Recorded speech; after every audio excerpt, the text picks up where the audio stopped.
In this video we'll show you how to share tweets on Instagram stories. Before we proceed, make sure you subscribe to this channel and press the bell icon to get daily tech videos. Let's get started. To do this we're going to use a free app called Twigger.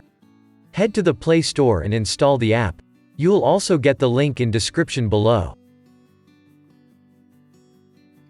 Once installed, launch the app. Here you need to paste the tweets link that you want to share on Instagram.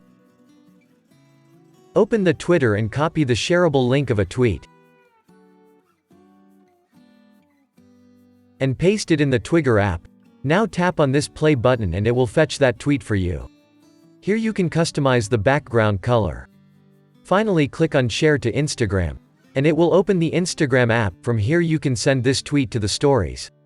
That's it guys, this is how you can share tweets on Instagram stories. If you like this video, give it a thumbs up and remember to subscribe. I love free software TV for more videos like this.